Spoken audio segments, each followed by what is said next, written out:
Welcome to Shaheen academy Madhubani. स्वागत है आपका शाहीन एकेडमी मधुबनी के इस मैथ के शो में। इसके पहले वाले वीडियो में 25 नंबर तो क्वेश्चन आप देख चुके हैं। अब आप देखेंगे 26 ऑनवर्ड्स यानी 26 और उसके आगे के प्रश्नों को। सवाल आपके सामने में लिखा हुआ है। सवाल क्या है? टिकटें जिन पर संख्याएं लिखी हुई है, यानी कार्ड्स हैं। कार्ड होते हैं ना, ऐसे कार्ड होते हैं ना, ऐसे ऐसे कार्ड होते हैं। उस पर नंबर लिखा है, किसी पे 1 लिखा है, किसी पे 2 लिखा है और 25 तक लिखा हुआ है। उसमें अगर एक टिकट यदृच्छा निकाला जाता है तो उसका क्या प्रायिकता होगी कि वो 3 या 5 का गुणज होगा। 3 या 5 का गुणज होगा।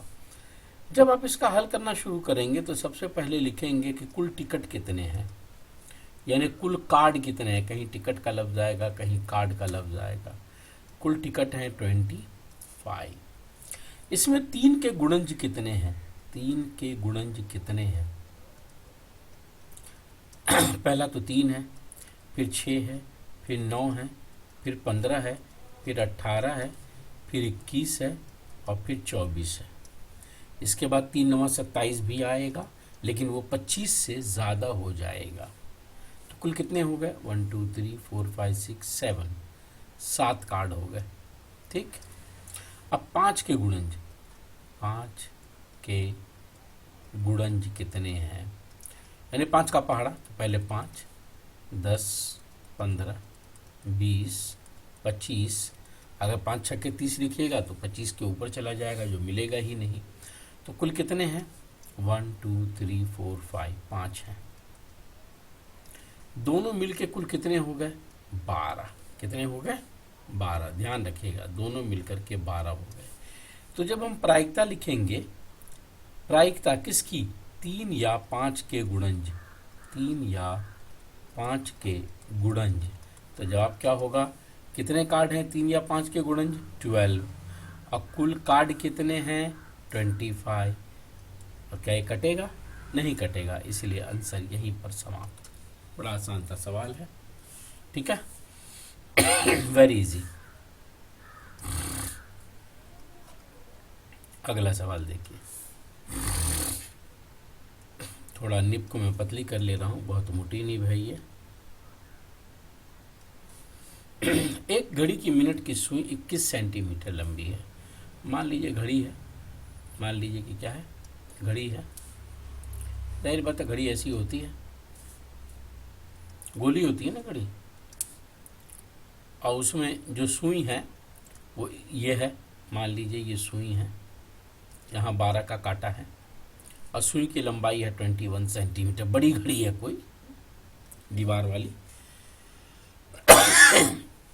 10 मिनट में रचित क्षेत्रफल, तो जाहिर बात है 12 है तो नीचे में क्या होगा? 6 होगा। यहाँ पर क्या होगा? 3 होगा। यहाँ पर क्या होगा? 1 होगा। और यहाँ पर क्या होगा? 2 होगा।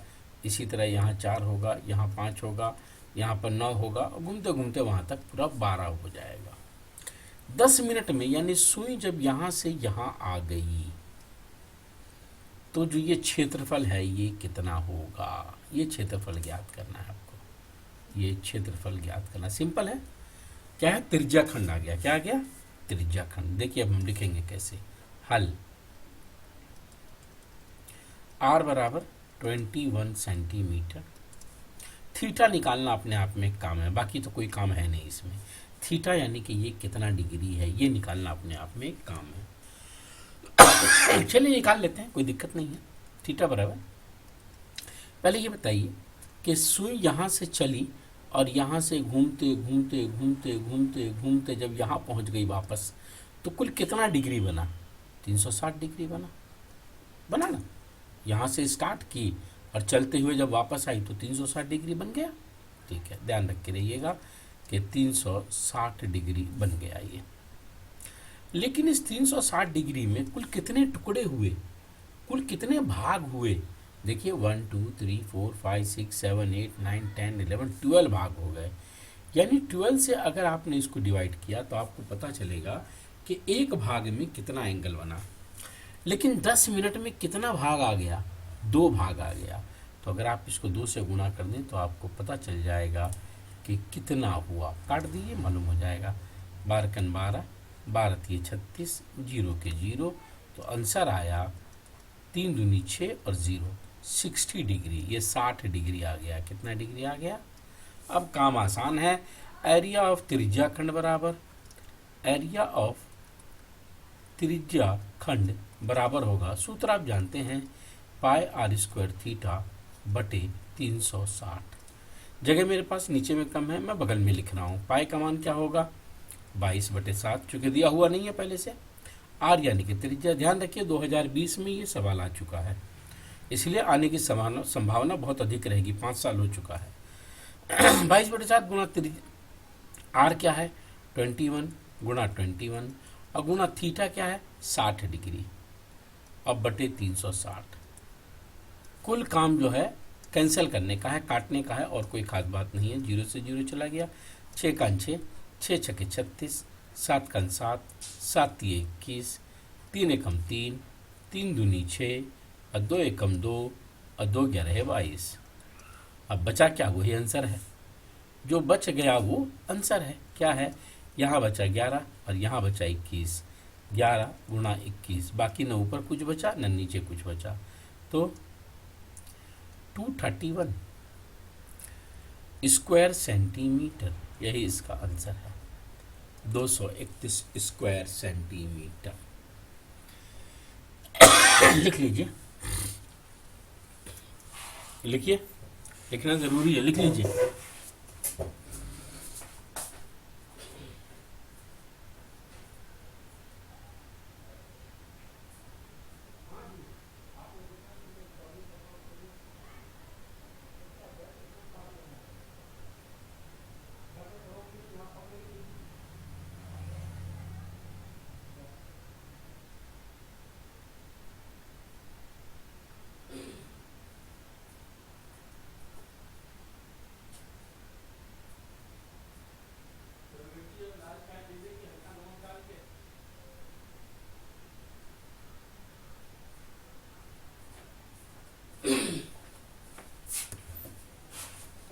लिख लिया होगा आप लोगों ने।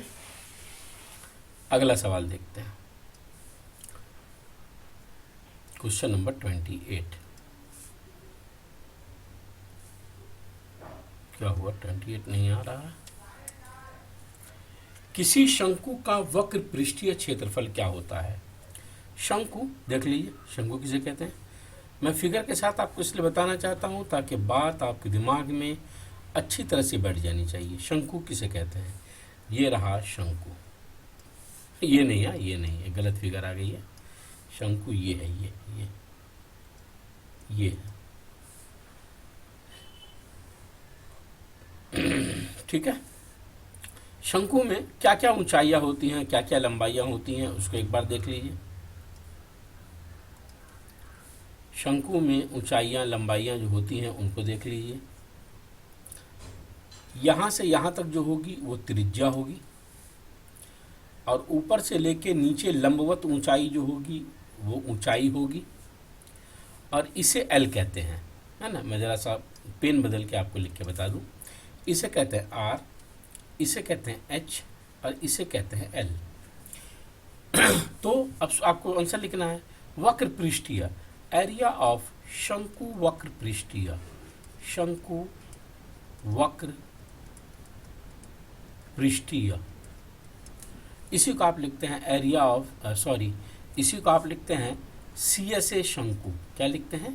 CSA शंकु, यानी कर्व्ड सरफेस एरिया ऑफ शंकु बराबर पाई आर एल। यही फॉर्मूला है, इसमें कोई नई बात नहीं है। पाई आर एल।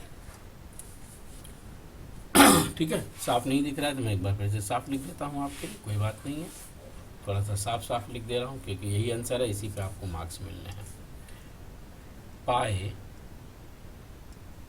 आर एल वर्ग मात्रक या वर्ग इकाई, अगर इसको नहीं लिखिएगा तो आंसर न के मिलेगा। वैसे आंसर लिखा हुआ रहेगा, ऑब्जेक्टिव का सवाल है ये, लेकिन ध्यान रखिएगा ऐसा आंसर 2 जगह लिखा रहेगा। एक जगह लिखा रहेगा वर्ग इकाई, एक जगह लिखा रहेगा घन इकाई। हाँ, और हो सकता है एक जगह लिखा रहे इकाई, सिर्फ इकाई। तो ध्यान रखिएगा, इकाई भी रॉन्ग है, घन इकाई भी रॉन्ग है।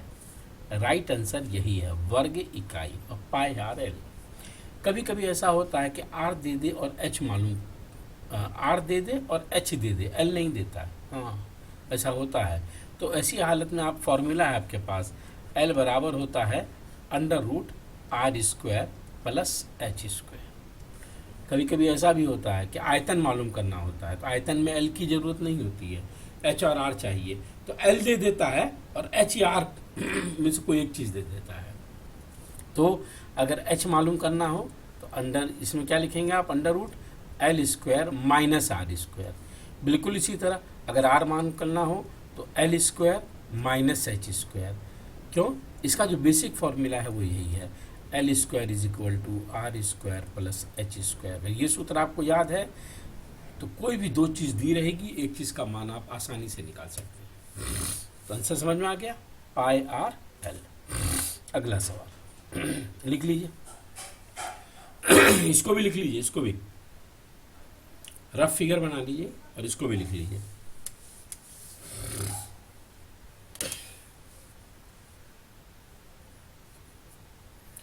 जिस वक्त आप ये वीडियो देख रहे हैं मैं भी वीडियो देख रहा हूँ, क्योंकि सिर्फ वीडियो देखने की ही हिम्मत बची है इस वक्त, तबीयत ठीक नहीं है।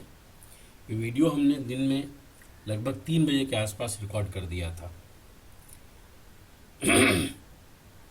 सही से देखिएगा।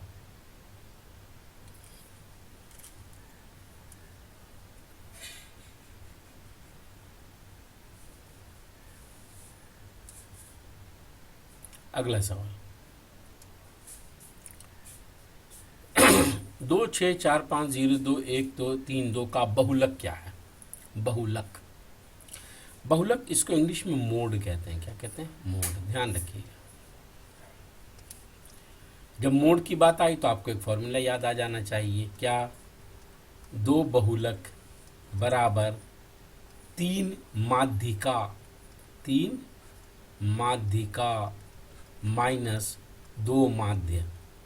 ध्यान रखिएगा, ज़रूर आता है ये सवाल ऑब्जेक्टिव में। अभी नहीं पूछा है लेकिन ऑब्जेक्टिव में पूछता है, इसको ध्यान रखिएगा। 2, 6, 4, 5, 0, 2, 1, 3, 2 बहुलक का मतलब जिसकी बारंबारता सर्वाधिक है, जिसकी बारंबारता बारंबारता सबसे अधिक है, सबसे अधिक। इसको समझना बहुत ज़रूरी है ना, कि बहुलक किसे कहते हैं। चलिए इसको पहले बढ़ते क्रम में लिखिए। तो सबसे छोटा नंबर क्या है? 0, फिर 0 के बाद क्या है? 1, 1 के बाद क्या है? 2, 2 कितनी बार है? 1, 2, 3, तो 3 बार लिख लीजिए। और जो जो हो जाए उसको जरा सा गोला भी लगा लीजिए। ये हो गया, ये हो गया, ये हो गया, ये हो गया और ये भी हो गया। ठीक है। 2 के बाद क्या है? 3 है, फिर 4 है, फिर 5 है, फिर 6 है। गड़बड़ नहीं होनी चाहिए। 3 है, फिर 4 है, फिर 5 है, फिर 6 है। चलिए निशान लगाइए। 3 है, 4 है, 5 है और 6। कुल कितना है गिन लीजिए। 1 2 3 4 5 6 7 8 9। 1 2 3 4 5 6 7 8 9। चलिए अब बारी आती है, बताएंगे आप मुझे कि 0 कितनी बार आया इसमें, बताइएगा ज़रा, कमेंट कीजिए। 1 कितनी बार आया? 2 कितनी बार आया? 3 कितनी बार आया? 4 कितनी बार? 5 कितनी बार? और 6 कितनी बार? देखिए 0 1 एक बार आया, एक बार। 1 एक बार, 2 3 बार, और ये एक, ये एक, ये एक, ये एक। जोड़ के देख लीजिए, 9 आ जाना चाहिए। 1 और 1 2 3 5 6 7 8 9। अब आपको इसमें देखना है कि कौन सा नंबर सबसे ज़्यादा बार आया। सबसे ज़्यादा बार ये नंबर आया। तो बहुलक क्या होगा? बहुलक में ये 3 नहीं लिखना है, ध्यान रहे, बहुलक लिखना है 2। ये आपका आंसर है, यही आपका आंसर है। लिख लीजिए जल्दी जल्दी।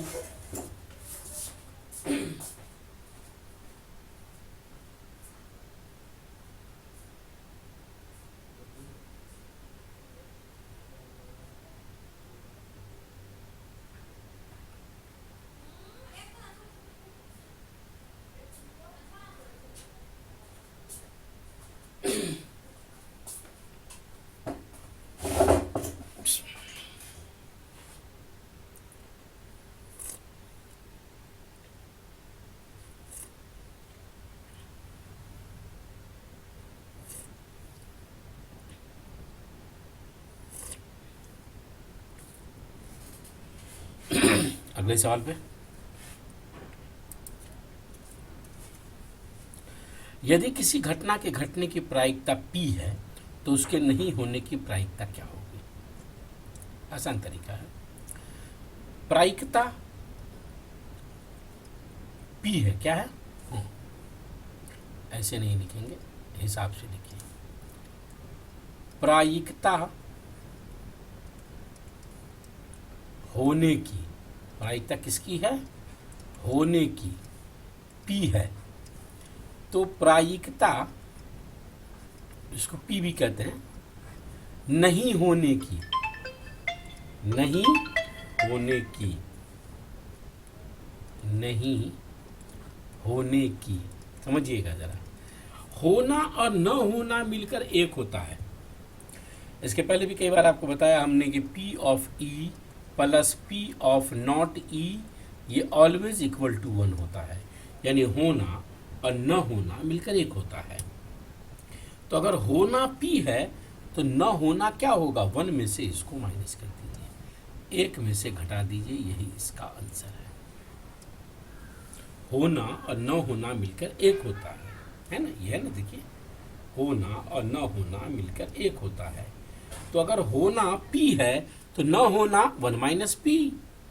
एग्जाम में ये P नहीं लिखा रहेगा, हो सकता है R लिखा रहे, हाँ हो सकता है, तो 1 माइनस R हो सकता है। एग्जाम में जो है प्रायिकता 0.25 लिखा रहे, क्या लिखा रहे? 0.25 ऐसा लिखा रहे। जरा सा वेट कर लीजिए, अभी ठीक हो जाएगा ये। मान लीजिए ये 0.25 लिखा है,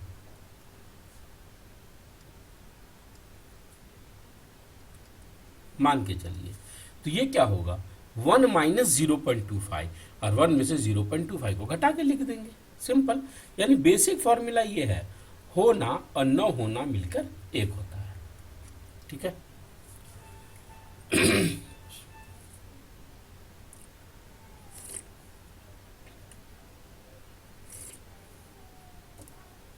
अगला सवाल देखिए,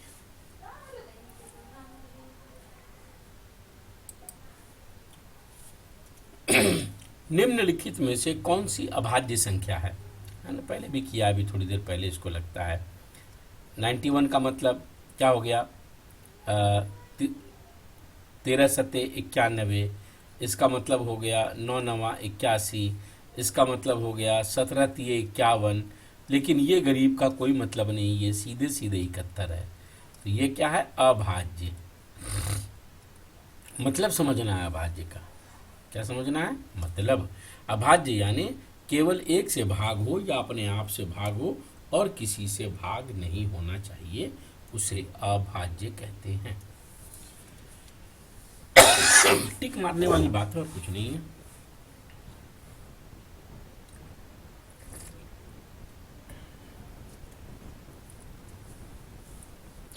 अगला सवाल, यदि बहुपद px का आलेख x अक्ष के दो बिंदुओं पर काटा जाता है तो px के शून्यकों की संख्या क्या होगी? एक्सरसाइज 3.1 याद कीजिए, 3.1 आपकी पुस्तक का, उसमें यही सवाल है। इस तरह से x और y बना हुआ है ना? इस तरह से x और y बना हुआ है, 6 फिगर है कुल, और उसमें भी यही बताना है कि शून्यकों की संख्या क्या होगी। x जितनी बार काटता है उतने शून्यक, x जितनी बार काटता है उतने शून्यक। यहाँ 1 बार 2 बार 3 बार काटा, 3 शून्यक। यहाँ 1 बार 2 बार काटा, 2 शून्यक। एक फिगर ऐसी भी है आपके बुक में, एक फिगर ऐसी भी है आपके बुक में, ऐसे लिया और ऐसे चला गया। यहाँ 1 बार भी नहीं काटा तो 0 शून्यक। लेकिन यहाँ कहा 2 बिंदुओं पर काटती है, तो शून्यक कितने होंगे? शून्यक 2 होंगे। कितने होंगे? तो यही आंसर है। जितने बिंदुओं पर x को काटेगा उतने शून्यक होंगे, उतने 0 बनेंगे। सिंपल सी बात, सीधी सीधी बात।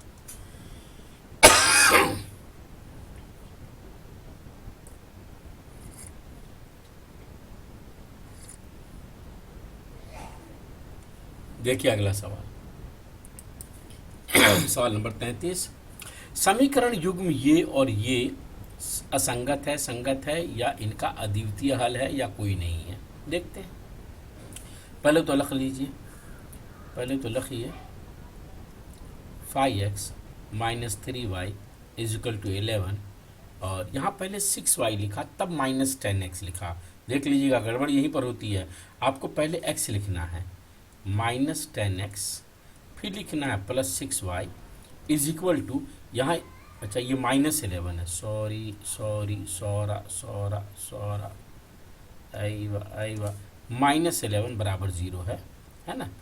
तो यहाँ भी माइनस लगाएंगे हम, उसके बाद काम करेंगे।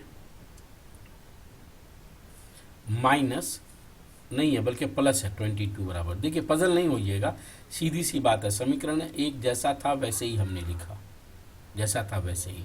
दूसरे में क्या है कि पहले y लिखा तब x लिखा, लेकिन हमको ऐसा नहीं करना है। पहले x लिख लेना है फिर y लिखना है। क्लियर? प्लस 22 बराबर 0। अब पहले a1 बटे a2 लिख लीजिए, तो 5 बटे माइनस 10, ठीक है, माइनस 3 बटे 6, ठीक है, माइनस 11 बटे 22, ठीक है। अब देखिए काट पीट करके कुछ आता है क्या। 5 कम 5, 5 दूनी 10, 3 1 जा 3, 3 2 जा 6, 11 1 जा 11, 11 2 जा 22। यानी पता ये चला कि यहाँ भी एक माइनस है, यहाँ भी एक माइनस है, यहाँ भी एक माइनस है। ये भी 1/2, ये भी 1/2, ये भी 1/2, यानी ये इसके बराबर है और ये इसके बराबर है। तो अगर यदि a1 बटे a2 बराबर हो b1 बटे b2 और ये बराबर हो c1 बटे c2 के, तो कैसी रेखाएं बनती हैं? समपाती। क्या क्या होता है सब लिख दीजिए। रेखाएं कैसी बनेगी? समपाती। हल कितने होंगे? अपरिमित रूप से अनेक हल, अपरिमित रूप से अनेक हल, ये सब लिखना है हमको। सब्जेक्टिव का सवाल है। और अगर हल हैं, चाहे वो अनेक हल हो या एक हल हो, तो दोनों सूरतों में ये संगत होती है। क्या होती है? संगत। अब देख लीजिए, चार चीजें हैं। कितनी? चार। एक तो ये फिगर है, ये भी आती है, या ये लिखा हुआ आएगा, या ये लिखा हुआ आएगा, या ये लिखा हुआ आएगा। चार चीजें होती हैं। एक तो लाइन बतानी पड़ती है कैसी है, संपाती है या प्रतिच्छेदी है या समांतर है। फिर यह बताना पड़ता है कि इस तरह से संपाती, समांतर। फिर अगर प्रतिच्छेदी है तो अद्वितीय हल होगा, यानी कि एक हल होगा। संपाती है तो अपरिमित रूप से अनेक हल होंगे, और अगर समांतर है तो कोई हल नहीं होगा। एक हल हो या अधिक हल हो, संगत होगा, है ना। और अगर कोई हल नहीं तो असंगत होगा। और कभी कभी विरोधी और अविरोधी का भी नाम आता है। संगत को अविरोधी कहते हैं। क्या कहते हैं? अविरोधी। याद रखेंगे, संगत को अविरोधी भी कहते हैं। अविरोधी। ऑप्शन में कुछ भी हो इसमें से उसको टिक लगाना है। देखिए यहाँ पे टिक लगेगा, कहाँ? यहाँ टिक लगेगा इसमें। संगत। जरूरी नहीं कि एग्जाम में संगति हो, संगत के बदले में अपरिमित रूप से अनेक हल हो, और जरूरी नहीं कि यही समीकरण हो, समीकरण कोई भी हो और लिख के आएगा ऐसा।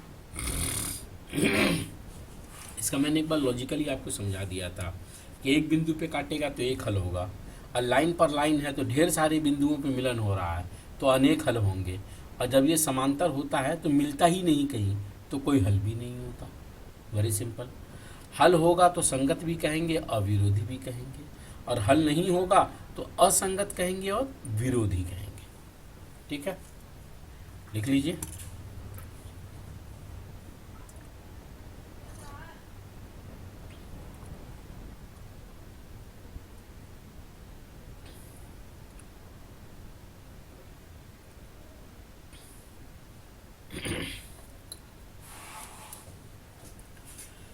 लिख लिए हैं?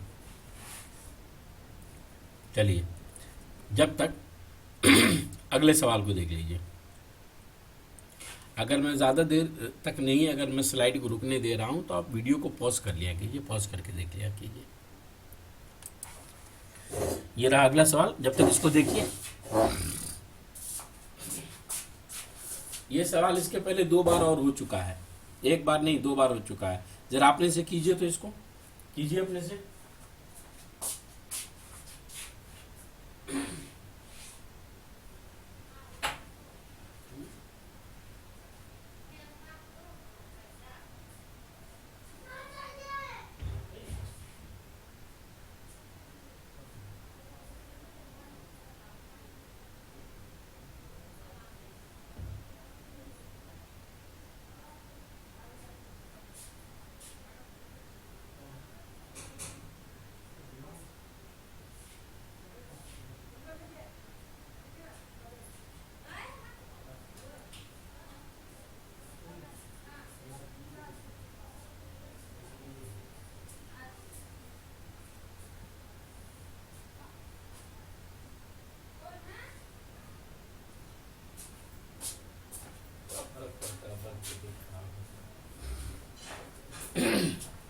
कर लिया आप लोगों ने सवाल, है ना? वैसे मैं कर दूंगा, बहुत फास्ट फास्ट हो जाएगा ये, तो देख लीजिए।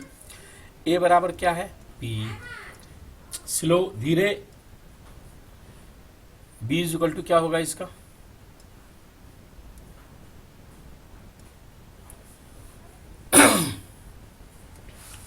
इसका बी इज इक्वल टू क्या होगा?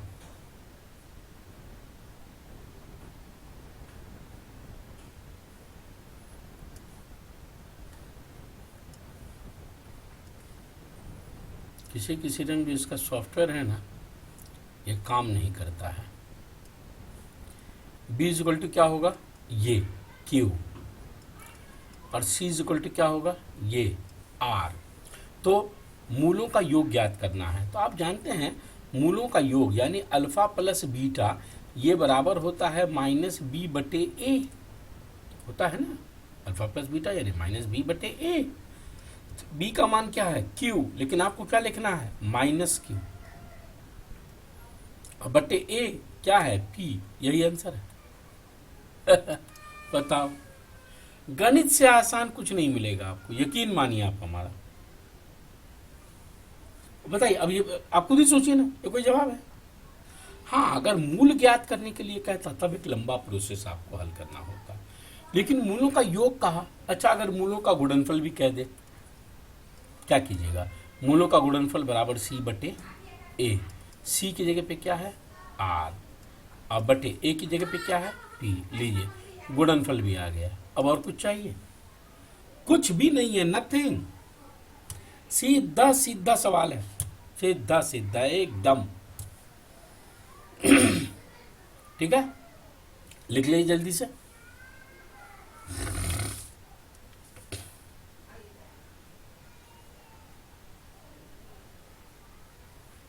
चालीस तक सवाल करने हैं हमको, 40 तक।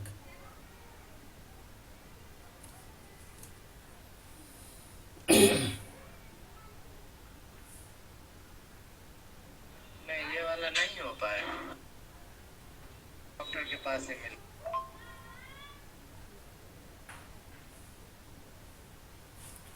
अगला सवाल देखते हैं। किसी समांतर श्रेणी में दो क्रमगत पदों का डैश बराबर होता है। क्या बराबर होता है? चलिए, समांतर श्रेणी को एपी कहते हैं। क्या कहते हैं? एपी। ध्यान रखे रहिएगा। चलिए, मैं एक लिखता हूं आपको समझाने के लिए। एक समांतर श्रेणी में लिख रहा हूं, बराबर है ना? समांतर श्रेणी है, देख लीजिए। अगर कोई गलती आप किसी क्वेश्चन में देखें तो मुझे व्हाट्सअप कर दें। मेरा व्हाट्सअप नंबर है 7979872471। एक बात ध्यान रखिए, ये मैं चैलेंज नहीं कर रहा हूँ आपको, रियली मैं कह रहा हूँ, क्योंकि हो सकता है गलतियाँ हो सकती हैं और मुझसे भी हो सकती हैं। गलतियाँ होना इस बात का सबूत होता है कि आपने कोशिश किया है। आपने किया है तब ना गलती हुई है, नहीं करते तो कहाँ से गलती होती? तो मैं कोई चैलेंज नहीं कर रहा हूँ, होती है गलतियाँ मुझसे। तो कहीं दिख जाए तो आप मुझे व्हाट्सअप कर दें ताकि मैं उसका सुधार कर दूं, ठीक है। 2 7 12 7 22 क्या पूछा है, दो क्रमिक यानी कि क्रमांकित पदों का क्या बराबर होता है। इसका डी क्या है, डी बताइए तो जल्दी, डी क्या आएगा इसका, जवाब दीजिए। तो देखिए लाइव में तो हम आपसे पूछते रहते हैं, ये लाइव नहीं है तो पूछ नहीं पा रहे हैं। डी बताइए जरा, डी बराबर 5। Very good. इन दोनों के बीच का डिफरेंस क्या है, 5। इन दोनों के बीच का डिफरेंस क्या है, 5। इन दोनों के बीच का डिफरेंस क्या है, 5। इन दोनों के बीच का डिफरेंस क्या है, 5। तो सबके बीच का क्या बराबर है, वही तो पूछ रहा है। क्या लिखा है ये, सार्वंतर, यही सार्वंतर है। इसी को कहते हैं सार्व अंतर। क्या कहते हैं, सार्व अंतर। मैं लिख दे रहा हूं यहां पर साफ साफ थोड़ा। विभांतर भी कहते हैं। क्या कहते हैं, नहीं विभांतर नहीं कहते हैं, वो तो वर्गमूल में कहते हैं। सार्व अंतर, क्या कहते हैं, सार्व अंतर, ठीक है ना। और इसी को डी भी कहते हैं, ठीक है, यही आंसर है इसका। चलिए चलते हैं अगले सवाल पर। यदि एम और एन त्रिभुज पी क्यू आर की भुजाओं को पी क्यू और पी आर पर बिंदु हो और पी क्यू बराबर 1.28 और पी बराबर फलाना और पी एम बराबर चिलाना और पी एन बराबर ढिकाना, तो एम एन और क्यू आर के निम्नलिखित में से कौन सा संबंध होगा। अरे यार ये तो भुका दिया भाई, अरे बाबा रे बाबा, इतना पी क्यू पी आर है सवाला में, लेकिन आपको घबराना नहीं है, मैं हूं ना। देखिए कितनी आसानी से आपको भी ये बात समझ में आएगी, बहुत easy, very very इजिया, very very इजिया, जरा भी घबराने का नहीं। मान लीजिए कि ये एक त्रिभुज है, मान लिया, मानने में क्या है, मान लिया हमने, क्या पढ़े हैं दिन भर, अब नहीं पढ़े हैं तो अलग बात है ना। तो ध्यान रखिएगा, कबीरा आप ठगाइए और ठगे ना कोई, और आप ठगे सुख उपजे और ठगे दुख होए। ध्यान रखिएगा, अपने आप को अगर ठगिएगा ना तो सुख मिलेगा, हमको ठग के दुख में आ जाइएगा। हमको से मतलब हमको, अपने गार्जियन को, किसी को ठगिएगा तो दुख में आ जाइएगा, तो दुख में ना आए कृपया। पी क्यू आर ये एक त्रिभुज है, पी, मैं जैसा कलर चेंज कर लूँ, इसमें आपको दिखाई नहीं देगा, पी क्यू आर, ठीक है। पी क्यू और पी आर पर दो बिंदु एम और एन है, यहाँ पर एम है और यहाँ पर एन है, ये भी ठीक है। पी क्यू 1.28 है, 1.28, 1.28 ये पूरा, हाँ पूरा यहाँ से लेके यहाँ तक। पी आर 2.56 है, 2.56 ये पूरा, हाँ भाई साहब, इतने से लेके इतने तक। पी एम 0.16 है, पीएम 0.16 है, ये इतना सा। और पीएन 3.2 होगा, वो 32 नहीं होगा, 3.2 होगा, बिल्कुल सही है। तो एम एन और क्यू आर में क्या संबंध होगा, बताइए क्या संबंध होगा। हालांकि यहां पर दो आंसर सही लिखा हुआ है, इतने दो आंसर सही लिखल बा, देख लीजिए क्या कहा जा रहा है। ये है पी क्यू और ये है पी आर, देख रहे हैं। इसमें ये 1.28 है तो इसका डबल है ये 2.56, 128 को दोगुना है ना भाई, 256 दशमलव से बाद में मिल लेंगे। और इसी तरह देखिए 16 दूनी 32 है कि नहीं है, यानी कि अनुपात बराबर है, यानी कि पी क्यू बटे पी आर ये बराबर है पी एम बटे पी एन के। और एंगल पी कॉमन है, ये जो एंगल है कॉमन है, ये छोटे वाले त्रिभुज में भी है और बड़े वाले त्रिभुज में भी है, तो हम कह सकते हैं कि एम एन समांतर है क्यू आर के, यही आंसर है। अगर ये दो त्रिभुज समरूप हो गए, इसका मतलब है कि ये इसके समांतर है। अगर समांतर नहीं होगा तो समरूप नहीं होगा। यही वाला आंसर करेक्ट है। लेकिन लगे हाथ एक चीज इसमें और करेक्ट है। क्या कहा है कि एम एन क्यू आर का डबल है, ये भी सही है। ऐसा होगा नहीं एग्जाम में कि दो चीजें लिखी रहे, लेकिन ये भी सही है। हाँ देखिए ना, ये गौर से देखिए जरा सा, ये बड़ा वाला 1.28 है, तो छोटा वाला क्या है 1.6, नहीं सॉरी, ये सॉरी नहीं है, यही सही है, यही सही है, ये सही नहीं है। इसने कहा है कि एम एन जो है क्यू आर का दोगुना है, नहीं है। मैं भी देखिए फंस रहा था इसी में, 16 दूनी 32 में मैं फंस रहा था मैं, ये गलत है, ये दोनों तो इसी का है। यही एक आंसर सही है। हो गया। मुझे लगता है कि एक सवाल और कर पाऊंगा मैं। अगला, बिंदु -3, 5 समकोण के किस चतुर्थांश में स्थित है? समकोणाक्ष के किस चतुर्थांश में? अरे यार, समकोणाक्ष, अजीब अजीब भाषा है ना ये हिंदी भी। वैसे भाषाएं अजीब नहीं होती हैं, जो हमको नहीं मालूम तो हमको लगता है कि अजीब है, हमको जो नहीं मालूम तो हमको लगता है क्या है वो अजीब है, जो मालूम है तो वो अजीब नहीं लगता।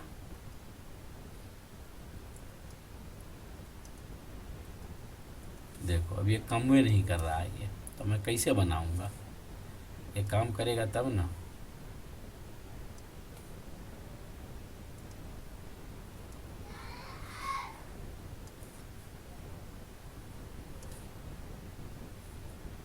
एक बिल्कुल ही रफ फिगर में ड्रॉ कर रहा हूं ताकि आप बात को समझ लें।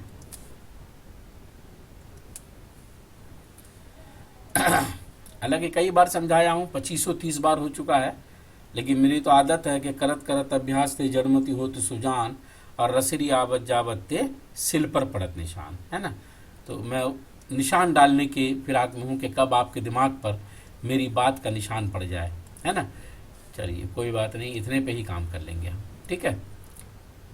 ये है एक्स एक्सिस, ये है वाई एक्सिस, बीच में 0 होता है, दाएं में प्लस होता है और ऊपर में भी प्लस होता है, और बाएं में माइनस होता है और नीचे में भी माइनस होता है। ये चतुर्थांश कहते हैं, इसको क्या कहते हैं? चतुर्थांश या चतुर्थांश, ऐसे ही कुछ लिखा जाता है। इंग्लिश में कहा जाता है क्वाड्रंट। क्या कहा जाता है? क्वाड्रंट। क्वाड्रंट या चतुर्थांश का मतलब 4 भाग में से 1 भाग। कितने भाग में? 4 भाग में से 1 भाग की बात की जाती है, ठीक है ना। तो 4 भाग में से 1 भाग के बारे में हम बात करने जा रहे हैं, गौर से देखते रहिएगा जरा। इसमें नंबर क्या है उससे कोई लेना देना नहीं, लेना देना है निशान से। पहला क्या है? माइनस, और दूसरा क्या है? प्लस। तो पहले क्या होता है? एक्स, अब बाद में क्या होता है? वाई।